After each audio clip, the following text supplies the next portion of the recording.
Semuanya, apa kabar? Oke, kembali lagi di channel YouTube aku. Nah, kali ini kita akan bahas topiknya tentang kesehatan mental atau istilah saat ini adalah mental health. Kenapa isu ini aku angkat, topik ini aku angkat karena memang topik ini sangat booming gitu ya dan juga sangat relevan, sangat sesuai dengan kehidupan sehari-hari yang dialami oleh banyak sekali orang-orang di seluruh dunia gitu. Tapi orang tidak sadar bahwa isu ini penting gitu ya, bahwa topik ini penting untuk didiskusikan dan juga untuk diketahui dan juga untuk dipahami. Nah, kali ini di konten ini aku akan coba bahas apa itu tentang kesehatan mental, apa ciri-cirinya dan bagaimana cara mengatasinya. Nah, di topik kali ini aku akan coba share yang aku pahami dan juga dari beberapa perspektif dan juga dari sudut pandang beberapa ahli gitu ya. Nah, teman-teman, sebelum aku share tentang isi materinya, ya kan, tentang kesehatan mentalnya, jangan lupa tetap subscribe, ya kan, dan juga share konten ini, uh, link ini ke teman-teman dan juga saudara-saudara. Oke, kita mulai saja ya. Oke, jadi langsung saja kita ke pengertiannya gitu ya. Jadi kita harus tahu dulu nih apa sih sebenarnya kesehatan mental itu dan um, seberapa berpengaruh sih kesehatan mental ini terhadap orang lain, terhadap diri kita sendiri dan juga terhadap lingkungan sekitar kita gitu ya. Jadi kita harus tahu dulu nih apa sih pengertian dari kesehatan mental. Nah, menurut Kementerian Kesehatan Republik Indonesia bahwa yang dimaksud dengan kesehatan mental itu adalah keadaan batin kita, keadaan batin di mana batin kita ini merasa tenang, nyaman gitu ya ketika kita melakukan komunikasi, ketika kita melakukan hubungan dengan orang lain. Nah, itu adalah yang dimaksud dengan kesehatan mental. Nah, bagaimana kalau misalnya seseorang itu dikatakan punya kesehatan mental yang baik? Seseorang yang punya kesehatan mental yang baik itu adalah bahwa seseorang itu punya kemampuan dan juga potensi dalam dirinya ya kan dilakukan secara maksimal dalam menghadapi berbagai macam persoalan dan juga tantangan hidup ya kan, dan juga dia mampu menjalin komunikasi relasi yang baik dengan orang lain. Ketika itu terjalin dengan sangat baik, itu dikatakan bahwa orang tersebut punya kesehatan mental yang baik. Nah, sebaliknya ketika orang pada saat melakukan hubungan atau misalnya menghadapi persoalan-persoalan hidup, tantangan-tantangan dalam hidupnya, dalam kehidupan keseharian dengan orang lain itu terhambat atau misalnya mengalami gangguan, di sini sebenarnya bisa dikatakan bahwa orang tersebut mengalami kesehatan mental yang tidak begitu baik atau buruk seperti itu. Itu adalah pengertian yang secara umum gitu ya untuk bisa membedakan antara orang yang punya kesehatan mental yang baik dan juga kesehatan mental yang tidak baik seperti itu, atau mental yang sehat dan mental yang tidak sehat. Nah, banyak sekali nih pemicu atau yang mengakibatkan kenapa orang bisa punya kesehatan mental yang tidak baik atau yang buruk seperti itu. Banyak sekali pemicunya. Nanti kita akan bahas satu persatu. Tapi ini ternyata kesehatan mental yang buruk ini sangat merusak hubungan kita dengan orang lain, dengan keluarga kita dan juga terhadap diri kita sendiri. Bahkan prestasi kita baik itu misalnya kalau misalnya bekerja itu merusak pekerjaan gitu. Karena apa? Kita tidak bisa mengelola emosi dan juga mm, bisa mengelola diri kita dengan baik. Nah, ini makanya nanti ini akan mengarah kepada bagaimana sih juga kita harus menjaga pola hidup sehat seperti itu ya. Oke, setelah kita bahas tentang pengertian, nah saat ini kita akan bahas tentang apa sih jenis-jenis dari kesehatan mental. Nah, ternyata kesehatan mental ini sangat related dengan kehidupan kita sehari-hari. Ternyata ini uh, ada di sekitar kita dan juga kita alami setiap hari. Nah, sekarang kita harus tahu ya, apa itu jenis-jenis dari kesehatan mental. Yang pertama itu adalah stres ya. Kayaknya di antara kita semua gitu ya, kayaknya pernah mengalami yang namanya stres gitu, sering mengalami yang namanya stres, tapi kita nggak tahu nih apa aja gitu ya ciri-ciri orang yang mengalami stres. Nah, misalnya nih kalau misalnya orang mengalami stres, bagaimana cara menghadapinya nih gitu ya. Banyak orang yang mendiamkan ini terus berlarut-larut dalam dirinya gitu ya, terus akhirnya tidak terselesaikan. Nah, kita akan bahas tentang stres itu apa sih sebenarnya. Nah, stres itu adalah seseorang yang apa namanya, keadaan ketika seseorang itu mengalami tekanan yang sangat-sangat berat baik secara emosi dan mental. Jadi stres ini kaitannya itu adalah dengan emosi dan juga mental kita ya. Biasanya orang-orang yang stres itu biasanya itu ciri-cirinya itu ya, itu biasanya gelisah, terus habis itu cemas, mudah tersinggung. Nah, ini bisa ketika kita mengalami ini akibatnya itu ini banyak sekali gitu, bisa mengganggu konsentrasi kita, bisa mengurangi motivasi, dan juga pada kasus tertentu ini bahkan bisa mengarah kepada depresi. Nah, stres ini bukan hanya membuat impact terhadap yang mempengaruhi psikologi seseorang, tapi juga berdampak kepada bagaimana cara mereka bersikap, berperilaku, dan juga kepada kesehatan fisik itu bisa terganggu seperti itu. Nah, ini ada beberapa contoh bagaimana dampak dari stres itu terhadap perilaku kita gitu. Jadi orang yang stres itu biasanya ciri-cirinya itu yang pertama adalah menyendiri gitu ya, terus tidak mau berinteraksi sama orang lain, terus pola makan jadi tidak teratur gitu, atau bahkan makan secara berlebihan, terus mudah marah gitu, marah-marah, terus marahnya itu sulit dikendalikan gitu ya, terus abis itu merokok misalnya, untuk yang bagi perokok itu merokok secara berlebihan gitu, terus mengkonsumsi alkohol itu dalam kadar yang berlebih gitu ya, terus akhirnya mereka menyalahgunakan obat-obatan. Nah, ini merupakan salah satu contoh akibat dari stres itu. Nah, beberapa hal yang mengakibatkan masalah kesehatan yang dapat timbul akibat stres ini banyak sekali. Itu yang pertama itu bisa gangguan tidur, ya kan, terus tidurnya jadi terganggu, terus mudah lelah, sakit kepala, sakit perut, nyeri dada gitu. Jadi kalau misalnya nih kita mengalami hal-hal ini, gangguan tidur, lelah, sakit kepala, terus sakit perut dan juga nyeri dada, nah ini tanda-tanda bahwa kita itu mengalami stres seperti itu. Nah, di luar dari yang tadi yang aku sebutkan, bahwa ternyata akibat yang ditimbulkan oleh stres itu ada banyak lagi, misalnya dalam ke fisik kita ya, itu bisa nyeri dada, ya kan, nyeri otot, habis itu otot-ototnya pada tegang semua gitu, terus habis itu penurunan gairah seksual, terus habis itu obesitas, kelebihan berat badan, bisa hipertensi darah tinggi, ya kan, diabetes, habis itu gangguan jantung. Nah, ini merupakan uh, pengaruh ke fisik seseorang, ke fisik kita ketika kita mengalami stres. Ini adalah akibat-akibat yang ditimbulkan oleh stres yang kita alami. Nah, itu kan tadi akibat yang ditimbulkan oleh stres gitu ya. Nah, ternyata apa sih yang menyebabkan orang stres? Yang menyebabkan orang stres itu macam-macam, banyak sekali faktor yang menyebabkan seseorang itu bisa mengalami yang namanya stres.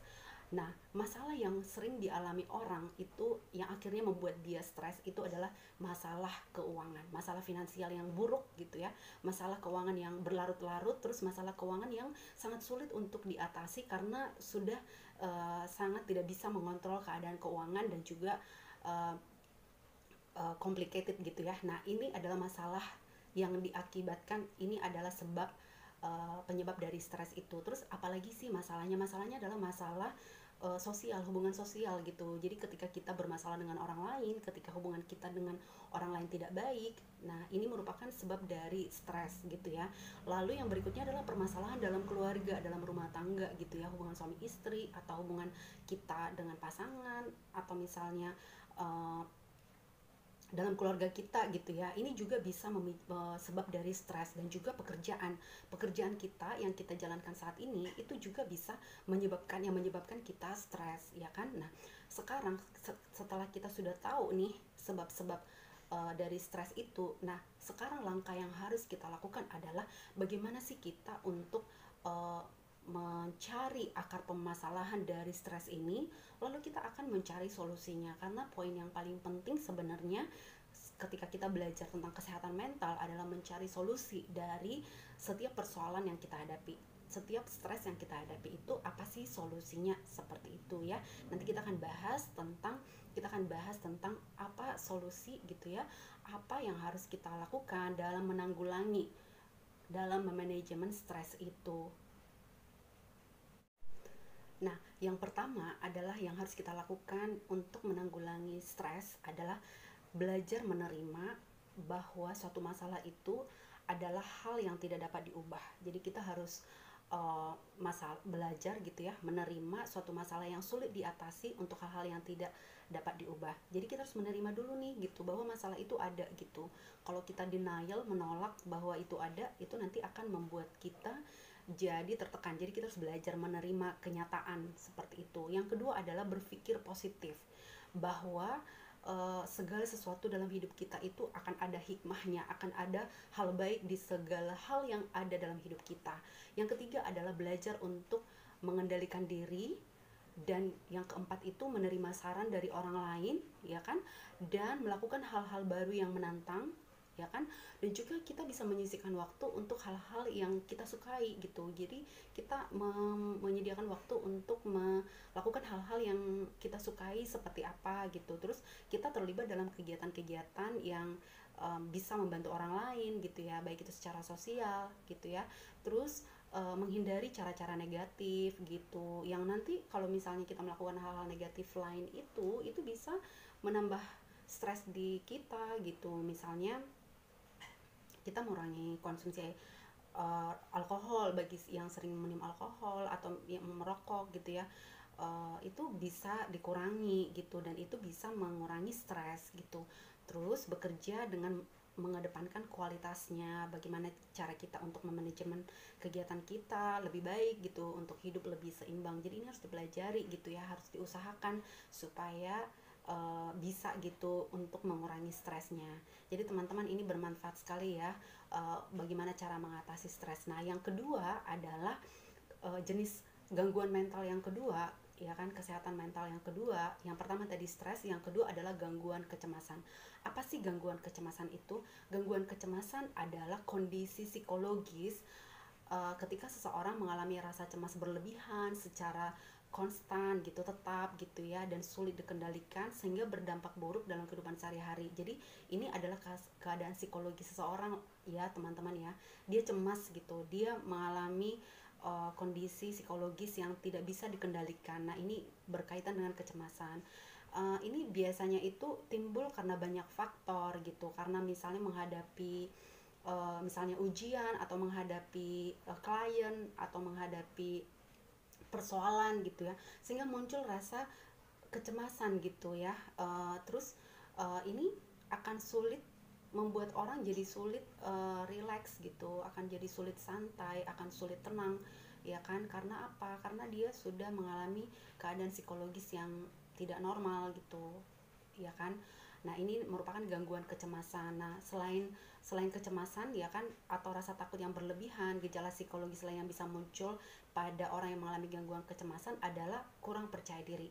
Jadi selain munculnya rasa gelisah, kalau orang mengalami gangguan kecemasan itu biasanya yang muncul itu adalah rasa gelisah, rasa takut. Nah, di luar itu ada lagi hal yang dialami oleh seseorang itu, yaitu yang dialami adalah rasa yang namanya itu adalah kurang percaya diri, ya kan, menjadi mudah marah, ya kan, sulit berkonsentrasi. Ini berarti masih ada hubungannya dengan yang stres tadi ya, dan menjadi penyendiri. Nah, ini adalah gangguan kecemasan yang ditimbulkan gitu ya. Jadi itu ternyata harus kita waspadai gitu ya untuk gangguan kecemasan ini.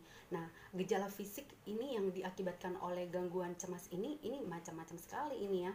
Gejala-gejalanya itu biasanya nih, kalau orang cemas itu biasanya seperti apa sih ciri-cirinya? Itu sulit tidur, badannya itu bergetar gitu ya, terus mengeluarkan keringat secara berlebihan, ototnya menjadi tegang, jantungnya berdebar-debar gitu ya.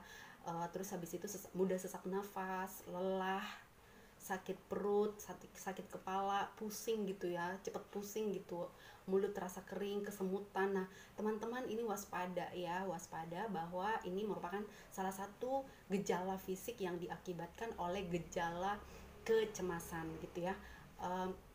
Sebenarnya ini belum diketahui secara pasti ya, penyebab munculnya gangguan kecemasan ini, tapi diduga beberapa kondisi tersebut itu diakibatkan oleh karena banyak hal gitu. Misalnya karena ada tekanan yang berlebihan, ada intimidasi, ada pelecehan, dan juga kekerasan, baik itu hubungan-hubungan di keluarga, di pertemanan, dan hubungan sosial serta pekerjaan. Nah, ini adalah beberapa faktor dugaan gitu yang menimbulkan seperti itu. Jadi ada gejala kecemasan itu, ya kan?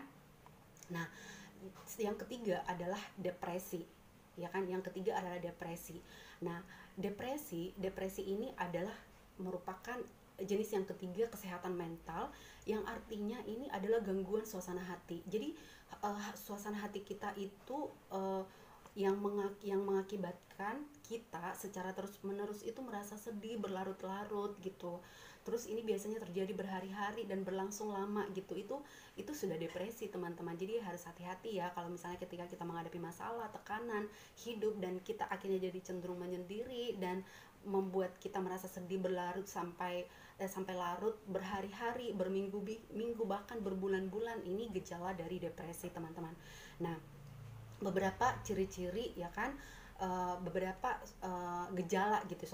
gejala yang diakibatkan oleh orang yang mengalami depresi itu adalah, yang pertama itu adalah kita hilang ketertarikan atau motivasi kita menjadi drop, menjadi turun gitu. Lalu apalagi nih, biasanya kita menjadi mudah sedih gitu ya, sangat-sangat sedih dan sering menangis gitu. Terus habis itu merasa sangat bersalah, sangat khawatir berlebihan. Terus habis itu tidak menikmati hidup dan tidak percaya diri. Terus tidak bisa membuat keputusan dan sangat mudah tersinggung. Terus abis itu cuek terhadap orang lain dan tidak peduli gitu ya. Terus ingin menyakiti diri sendiri atau bahkan bunuh diri. Nah, ini merupakan gangguan depresi yang harus segera ditangani gitu ya. Nah, apa sih dampak dari dampak fisik yang diakibatkan oleh depresi ini, ya kan? Nah, itu biasanya ada gangguan tidur, ya kan? Badan terasa sangat lemah, berbicara, bergerak itu jadi lebih lambat. Terus ada semangat dan nafsu makan juga jadi turun, merasakan sakit atau nyeri tanpa sebab. Ini merupakan gejala depresi. Nah, ini harus waspada ya teman-teman ya, karena ini benar-benar ada di sekeliling kita dan ini sangat nyata ya. Jadi ada sangat beragam yang menyebabkan yang menjadi pemicu dari gejala depresi ini, mulai dari peristiwa, ya kan, peristiwa-peristiwa hidup dalam hidup kita yang bisa menimbulkan stres seperti kehilangan orang yang dicintai, terus merasa kesepian, ya kan, hingga kepribadian yang rapuh gitu ya. Jadi ini merupakan pemicu dari gejala depresi ini. Nah, bagaimana cara penanganannya gitu ya.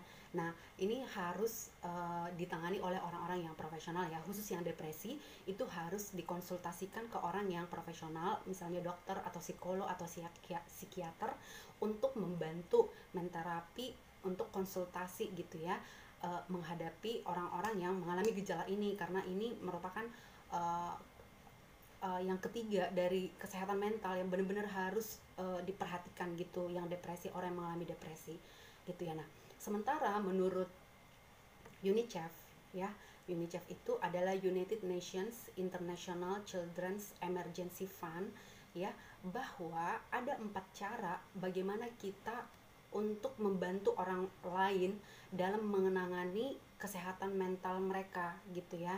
Yang pertama itu adalah kita harus menunjukkan kepedulian terhadap orang yang sedang mengalami kesehatan mental yang buruk. Kita harus peduli, kita harus care, kita harus menyayangi gitu ya, kita harus mengasihi mereka. Itu yang pertama. Yang kedua adalah mendengarkan orang yang sedang mengalami gangguan mental yang buruk gitu ya. Jadi kita harus mendengarkan dia, bukan menjauhi atau malah menggosipi orang tersebut, karena itu akan membuat dia menjadi depresi gitu, atau bahkan lebih stres, menjadi lebih cemas gitu. Jadi kita harus mendengarkan dia curhat. Terus yang ketiga adalah berikan saran yang tepat kepada dia dan jangan menghakimi orang yang mengalami gangguan kesehatan mental yang tidak baik seperti itu. Dan yang keempat adalah jika yang dialami cukup berat seperti yang tadi udah disampaikan, sarankan dia ke orang-orang yang ahli, bawa dia ke konsultan, ke psikiater, ke dokter, atau ke orang-orang yang ahli di bidangnya untuk orang tersebut mendapatkan bimbingan, konsultasi, ya kan, dan juga saran yang baik untuk membantu dia keluar dari permasalahannya. Nah, teman-teman, semoga konten ini, materi ini, topik ini, isu ini bermanfaat untuk kita semua. Tetap kita harus menjaga kesehatan mental kita, karena di sekitar kita, apalagi efek dari pandemi corona ini sangat banyak sekali mempengaruhi kesehatan mental kita, ya kan, yang banyak mengakibatkan perubahan dalam banyak sektor dalam kehidupan kita akibat dari pandemik ini. Nah, semoga teman-teman kesehatan mentalnya makin baik, makin bagus, ya kan, dan tetap jaga kesehatan. Sekali lagi, jangan lupa like, subscribe channel YouTube aku, ya kan, dan sampai ketemu di konten berikutnya.